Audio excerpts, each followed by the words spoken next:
Thank you very much. Good morning. Last Friday morning, our community suffered the tragic death with loss of Mr. Mills just after 5 a.m. in the morning. That tragic death led to a series of very unfortunate events in dark, rainy, and tense conditions. Transparency is incredibly important to our administration, to LMPD, to our community. Given the importance of transparency, we're releasing some information and some video today, as we committed to, following the tragic events and series of events that happened thereafter. To restate what we've already said, we are not aware at this time of any video footage which captures the initial interaction between LMPD and Mr. Scheffler. We are releasing today video footage at the time of Mr. Scheffler's arrest from 2 video cameras. One of those video cameras is a fixed pole camera that was from the other side of Shelbyville Road, and the other camera is from the dash cam of a police car. At the request of the county attorney's office, any additional video or evidence related to this case will not be released until the conclusion of the legal process. Chief Jacqueline Gwynn Billaroel is now going to speak to the investigation of the arresting officer with respect to the lack of use of body-worn camera. Chief? Good morning.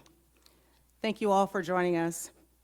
Thank you for your patience as we worked together all available facts regarding this incident.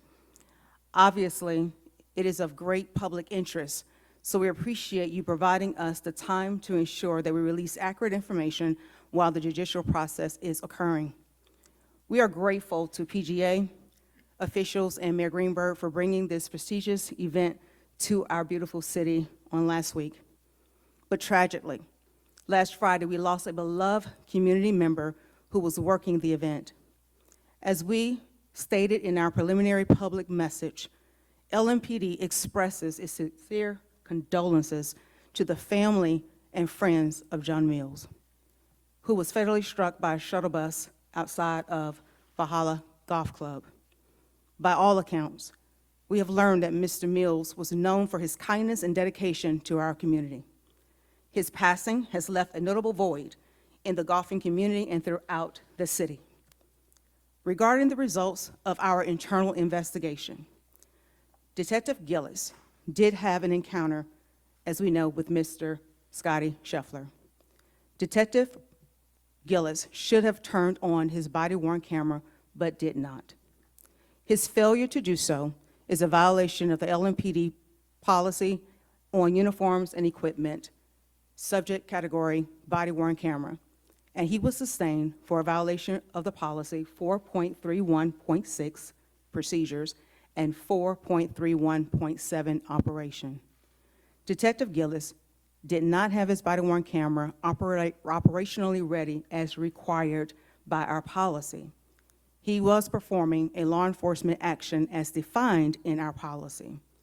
Further, in section 4.31.7 states, members will maintain their BWC in a constant state of operational readiness. Detective Gillis was counseled by his supervisor. We understand the seriousness of the failure to capture this interaction, which is why our officer has received corrective action for this policy violation. This corrective action has been notated on a performance observation form, which is in line with our disciplinary protocol and practices. We respect the judicial process, and we will allow the courts to proceed accordingly. We will not be able to make any further statements as it relates to this matter. At the conclusion of this press conference, as you've already heard, we will release the documents as follows. You will find the investigative findings memorandum by the commander of the unit. You will also see the failure to activate form completed by Detective Gillis. You will also find our policy located as well as the 2 aforementioned video footage that the mayor has mentioned. Also, all this information will be uploaded to our YouTube page. I would like to take a point of privilege to thank again Mayor Greenberg, the local media, and the national media for making every effort to provide fair reporting. But I also want to take a moment to thank all law enforcement officials around the nation for the work that you do every day. And I'm truly grateful for LMPD's dedication to keeping this community safe here in Louisville. We thank you and we appreciate your support as we navigate through this process. Mayor? Thank you, Chief. In Louisville, around the country, but especially here in Louisville, after the recent past, activating body-worn cameras is critically important for our police department to have evidence, to maintain the community's trust, to be transparent. So, Chief, I appreciate the speed at which with you have conducted the investigation into this situation. You've dealt with it transparently and straightforwardly, and we are all looking to move forward. I know there are a lot of questions right now from every member of the media here and people across the entire city. But we have to respect the legal process, and that's what we are going to do, and we're going to let that play out. We want to move forward. Mr. Scheffler has made it clear that he wants to be moved forward. And I know that everyone else involved at LMPD wants to move forward. LMPD needs to be focused on reducing the amount of violent crime in our city, reducing the amount of gun violence, protecting and keeping people safe. That is what they do every day. That's what they've done since last Friday when they were working with a detail out at Valhalla and on Shelbyville Road, and that's what they will continue to do. So again, we understand there are a lot of questions. We are going to respect the legal process, and I'm very hopeful that on June 3rd, the next step in the legal process, that all parties are in a position to move forward. Thank you all very much.